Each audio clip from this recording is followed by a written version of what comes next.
G'day fellas and welcome to a casted game of Age of Mythology Retold. Today we have got an absolute star-studded lineup. Oh, excuse me for a second. Whew. We've got a star-studded lineup. There we go, sorry. Still a little bit sick, had to clear my throat. Let's get into it. Ladies and gentlemen, spawning in the east of the map in the color blue, playing as Isis. It's Chemo. And in the west of the map, in the color red, playing as Freyr. It's the Rapple. Ladies and gentlemen, welcome to... If I had to... Oh, what's this map one? Oh, this is a tough map. Let's check the cheat sheet. Alfheim. Never would have gotten it. Never would have gotten it. That's one that you learn after 160 games. That's one they give it to you. So let's talk about these two players. For anyone unfamiliar with them, Chemo is considered by many to be Legacy's, so Age of Mythology Legacy's best player. Now that's in the context of the modern era. So people like the Mister, who are from more of the classical era, so back in the days, Recon, players, or Magic as well. They're kind of like the big three. They're from like way back in the day, and they were very, very good at the game, but they obviously stopped playing because, you know, they got things to do and whatnot. But there's a hardcore group of people that still stick around and played AoM regularly, and Chemo was one of them, and he was the best. He won more tournaments than most people, if I remember correctly. I think he's won like 8 tournaments or something like that, which is kind of wild. On the other side though, in the red, playing as Freyr, we have current rank 1 on the ladder. That's correct. JSS.TheRapple. This guy, I've played him in Age of Empires 4 before. He's quite good, Conqueror 3 player. He's in the same clan as Recon, the same clan as the Mister. I don't know if Magic's in the same clan, but they're all kind of, you know, in I don't know if clan's the right word. You know, but back in my day, we called them clans, and I'm just fearful that people are going to be like, you can't say clan anymore. They're called squads or guilds or, I don't know, the group of friends. That's that identification, tag, whatever we want to call them. Anyway, that's what it's, they're all on the same one. So this is going to be an amazing game. I'm incredibly excited for this one, mainly because just we get to see rank 1 in his natural habitat. Keep in mind, this is a ranked game, so points are on the line. And you know when points are on the line, this is more serious than a tournament game. No one cares about money. We care about ELO. We care about points. We care about win percentage. That's what really matters to us. So we are really seeing these two guys playing the best civilizations that they've got available to them. I think that can definitely be said, or at least civilizations that they feel comfortable going into the rank ladder with. You know, you don't see them picking Gaia. They're not out here picking Kronos. They're picking the best civs that are available right now. So I'm kind of curious to see what the game plan is going to be from them. I'm expecting... Normally, this is the way that it goes, okay? When you're playing against a 2TC civ, you can go 2TC yourself, or what you can do, and we do see a second TC coming out, so we've already got our answer. But what you can do is you can look to try and play 1TC and then go aggro in the heroic age. You can look to try and attack them in the classical age. But when you're up against a 2TC that is like, or a defensive 2TC, which is what is going to be happening here from the Rapple, he's going to be able to take a second town center. He's going to be able to have the Asgardian hill fort down, and you're not really going to be able to do anything about it. So naturally, the best thing that you can do is just go for 2TC yourself. And I think that's exactly what we now see Chemo doing. You can see that he is looking to gather up this gold as quickly as he possibly can. He's already popped the god power. We see it coming out nice and early here, and he's just going absolutely troppo with the gold that he's got in the bank here. Yet to transition the villagers over. So he's got 2 options here. The first option is the safe one. The second option is the central one. And I think this is definitely the better option because number 1, it's closer. A little bit of lag there. It's closer to where your villagers are on the gold mine. So if this gold mine spawned over here, I'd definitely be saying, okay, just take this one. It makes sense. But here, not only is it closer, but it's also got very good food sources right next to it. So it's a really, really nice TC. So smart move right there from Chemo. Meanwhile, on the other side, Rapple going up through Ulia. No real surprise there. I don't think you'd see a single Freyr player that doesn't go through Ulia. It's just, it feels mandatory to do, right? Like you've got this cool, unique thing. You know what? I was kind of thinking about it the other day, what would be really cool. And I don't know if this would be like okay for balance or how the old guys would feel about it. How would you guys feel about this? Because they did this in Age of Empires 3. in Age of Empires 3, you started with 2 options to age up. Like, you'd have the Quartermaster and you'd have the Philosopher's Prince. And then, as you would level up your home city, which would take, like, let's say 20 games, you'd then get access to a new guy. How would you feel about more than 2 age-up options for civilizations? I'm just throwing it out there. I'm just throwing it out there. Could be a good idea. Maybe not. Who knows? Anyway, there you go. Anyway, it's kind of nice having the exclusivity though as well. All right, so second TC is coming up from both of these guys. Asgardian Hill Fort yet to be put down at all. And normally you'd expect this to come out earlier rather than later, just because with the Asgardian Hill Fort, it builds itself, right? So the sooner you build it, the sooner it comes up. But maybe he just knows that he's not under any real threat. He's obviously got the scouting out on the map as I select a house that's behind his enemy's base. You know, it's the... You guys have never seen a scouting house before? Let's check the line of sight here. Yeah, this is beautiful. He's got a great idea on what's happening because of this house. Stop it, right? Stop it, all right? Oh, have a look at this. Hold on. Sphinx caught, out of position. Draugr coming in as well. Going to be looking to try and keep the Sphinx back. Sphinx wants to get around trying to harass those villagers. You know exactly what the plan is. Meanwhile, we ride on board with Chemo, and he's just trying to get out. He's evacuating, heads up to the north.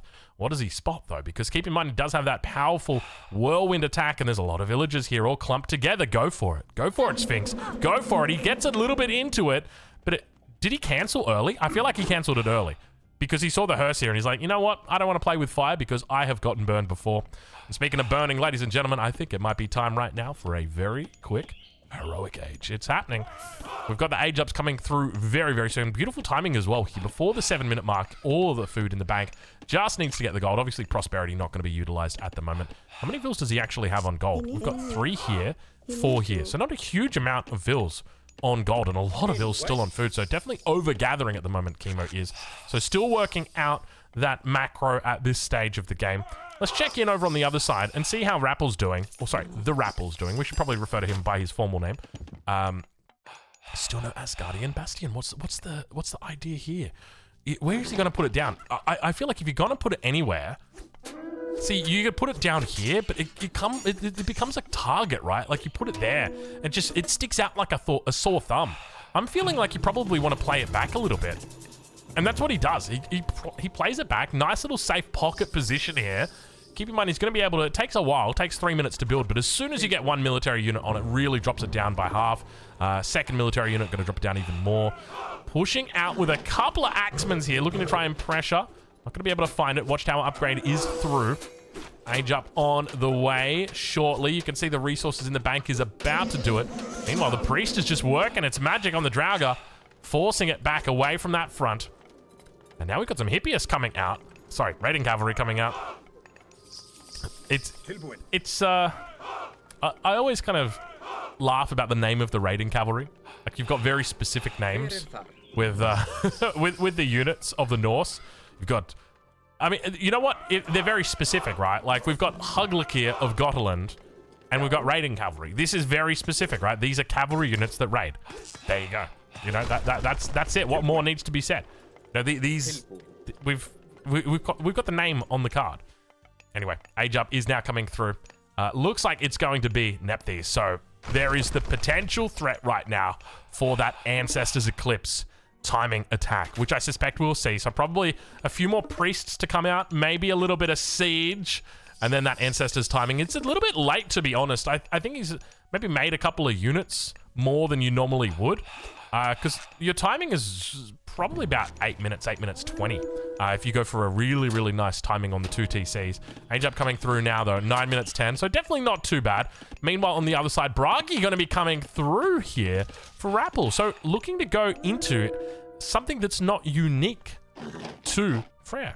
Very interesting decision, but obviously wants to try and win the game, doesn't want to try and utilize the new stuff, and says we're just gonna try and win here. And I like that. I like that move. Bragi makes a lot of sense, right? Because you've got access to flaming weapons. It's one of my favorites. Oh, I just realized we never even did relic review. Quickly. Arrows of the Alpha. It's good. Wait, hold on. Increases the range attack of buildings? That is pretty decent, actually. I do like that. Ranged soldiers have more hit points, 10%. Girdle of Hippolyta. That's a good one. That's an A tier. I don't even know where the rest of the relics are. Have they gone away? They have indeed. Aaliyah's bow. Oh, that's an S tier, even though it's only one range. And arrows of the Alpha. There's 2 arrows of the Alpha? Oh, no. It's just that we can see it on this screen, but not on the other one. Okay. Asgardian Hill Fort is online. Age Up is through. Bragi is here. We now see, through the fog of war, the Battle Boar has arrived. Scorpion Man coming out for chemo. He's got the second one already on the battlefield, or I guess the first one already out on the battlefield. Second one coming through now. Looking to pick up some upgrades as well. We see the Servants of Glory on the way for him. And now looking to break through the wall. You've got to be careful of Gulumbursty. Remember, Gulumbursty can come in at a moment's notice. Second town center is just down here. He could shut this down completely with Gulumbursty. Gulumbursty is one of the most powerful units in the game. That is a fact. And you are just going to absolutely destroy this. Oh, you got to be so careful. Chemo, you got to be so careful. You are playing with fire right now. Chemo, don't do it. Chemo, stay away. Stay away, Chemo. I feel like this is the problem with Freyr. How do you push into them? I mean, we've got a huge army here. Double Battle Boar as well to try and break it away. Scorpion Men going to look to try and dish out some damage. Continues to hit the front line. Meanwhile, on the backside, there's the Ancestors. There's the Eclipse. Also pops the Gulumbursty. Looking to bring it in from the side. We've got the Flaming Axes coming out. Gulumbursty, get him, boy. Get him, boy. Here he comes. Big hits from the big man himself. Look at it, the damage that he's got. 110 damage. You wouldn't want to find this guy in a back alley. He would absolutely snort and just make you shit your pants, that poor thing. Look at him go, man. He's eating them alive. Did you see the damage he did to those damn siege towers? They stood no chance. And now chasing away the remnants of this army, Gulumbursty says, hey, I'm not done with breakfast. You thought you were having bacon, mate. I'm having eggs. And he just whips them into a whole new world. Look at that damage that comes out from him. He's so fearsome. And now looking to work down the town center. Still another 18 seconds on him. We've still got the Bragi flaming weapons still providing that extra little bit of damage as they continue, the Goddies, to push back on this town center. Now under pressure. Look at how quickly he's sieging through it. 4 seconds left on him. He's very powerful, very angry. You don't want to mess with this boar, and he does go the way of the dodo, rising up to the heavens. But I can't help but feel like at this point the Rapple has just managed to build such a strong lead. Goddie number is really looking to increase here. You can see how many he's got back here. And that's going to be at the Rapple with the victory. Rank 1 managing to pull out another W over one of the best players. A nice quick one right there for you guys. 12 minutes.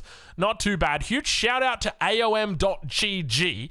One of the websites that is leading the charge in replays for Age of Mythology Retold. So huge shout out to Fitzbro and his work with AoM.gg. Let's take a look at the map here and see exactly what was happening back here. Not a whole lot, just a bunch of houses. Meanwhile, on the other side, we just had that hill fort coming up. A little bit of production in here. Great halls. And of course, the longhouse down on the south side. Walls did come up here. Yeah, really nicely controlled there by the Rapple. I tell you what, that Gulumbursty, man, we might have to have a talk about this Gulumbursty. I don't know. What's the best way that you deal with the Gulumbursty? Because I don't feel like it should be appropriate to just be like, yeah, when your opponent casts Gulumbursty, just run away. Like, to me, that's not, you can't be doing that. I mean, maybe it does. Maybe that, I don't know. Maybe, is that what you do? Maybe that's what you have to do. Maybe you have to bait out the Gulumbursty. Because you can't just be you can't be pushing into an enemy that's got a Gulumbursty. Like, you saw that. He literally tore through the entire army. Wasn't even close. Now, to be fair, the battle boars were doing their work as well. But the Gulumbursty was just the highlight of the show. This guy, he's going to be a problem. Anyway, we'll leave it there, ladies and gentlemen. And, of course, we'll catch you guys in the next one. Thank you so much for watching.